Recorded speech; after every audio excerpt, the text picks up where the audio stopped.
And we're back. You tuned into Sport Federation TV. In studio with me now, once again, advocate Kwababana from the world of boxing. Nice to have you back.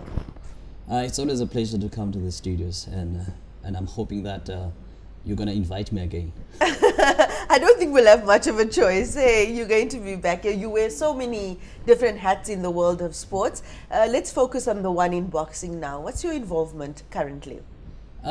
The one in boxing is actually, it happens to be my fundamental of involvement in sports, because it was the only sport that I could be involved in administration after I was actually a boxer myself. So the involvement that I have currently, as I said, it was actually administratively, so it actually goes deeper than just to go on paper-based kind of an approach. I need to ensure that the same administration that we need to ensure on our levels is actually inculcated within the coaching, within the refereeing, and officials at large.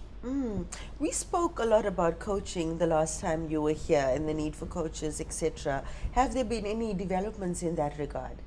There has been developments, specifically in coaching boxing. We have actually qualified about 10 coaches at national level that actually came from the Western Cape. That is actually testament of our project which we started 2 years ago, where we actually wanted the coaches from club level to qualify so that they can actually get an opportunity to qualify at provincial level. We knew that if they would be able to do that, they will be they could be able to go at national level and get easily qualified.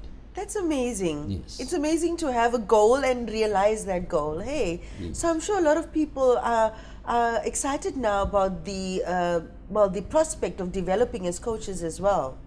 Yes, they are excited because we've been also receiving invitations. People have been asking us, when is the next course? Yes. But you actually want to make it even accessible to everyone. We don't want people to only go to coaching only because they're actually part of a boxing team. But we want people like, of course, like your teachers, like people that are responsible for organizations that deals with children, to actually take interest in boxing through coaching as well. Right. Are these registered or accredited qualifications? Yes, they are very much accredited because our system that we employ, it actually comes from our international organization. Now, the pathway of growth as a coach, it starts from club level. You need to start at club. You can't jump. You need to, everything goes with step by step. So it starts from club level, district level, provincial level, national level. After national, you also get opportunities to have accredited qualification known as Star 1, AIPA Star 1. Yes. And the second one would be AIPA Star 2. But the last one is actually called AIPA Star 3, where you can become an instructor. As such, you can actually be called in any country to conduct same trainings. That is excellent. This is truly I would say boxing is now a role model to other sports federations who are experiencing the same issues, because you can't get development off the ground without the coaches. And what is your hat that you wear in Western Cape Provincial Sports Confederation? Okay, fortunately for me, the experience that I actually got within the confederation, because I'm the chairperson for the confederation, we have actually looked at issues of actually employing or maybe implementing the national coaching policies. Right. And now you'll actually agree with me that from sporting code to another sporting code, it becomes different, the way of coaching. But the fundamentals are, we need to ensure that we collect our data properly. Yes. Because our data will actually give us indication as whether are we improving in getting all our athletes to qualify for big national games, international games. Now, when you look at those statistics, they'll be able to tell us whether we need to actually to get assistance or maybe to improve, or where to improve. So from the side now of the confederation, we said we want to focus first on how do we get our administration better, because our sporting codes are actually doing well, and Western Cape happens to be one of the sporting federations that are actually putting more efforts. And imagine how much better they would do if we actually had coaches, in all the different sports. That's where exactly we're trying to get to. We want to be able to keep data of all our coaches. We want to see them improving, and as such we can only monitor them. We want to accredit the coaches. Accredit the coaches, and because there was actually instruction right now that each and every coach that would have got a national qualification from any federation, that national federation must actually submit to the provincial federation a certificate, or maybe something that can indicate that accreditation.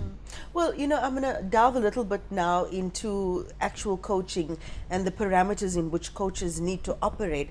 I mean, being legally trained as well. There's also things like the Child Protection Act and all of that that needs to be taken into consideration, because you can't have just anybody working with young children. Yes, yes.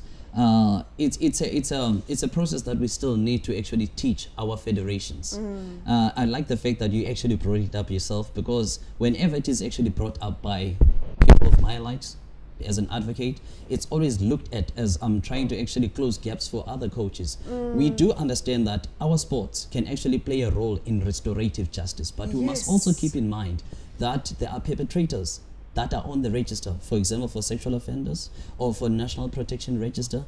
Now, in terms of the act, in terms of the court order, we have a duty as sport people to ensure that whoever that will be dealing with our children is vetted. And it is our responsibility. It's our responsibility, because if anything happens, who will be liable? The person that will be liable will be me, or it will be you as a sport person. Yes, we cannot create a medium where criminals can operate undetected. Agree. Yeah. No, excellent. It's so inspiring to hear what boxing is doing.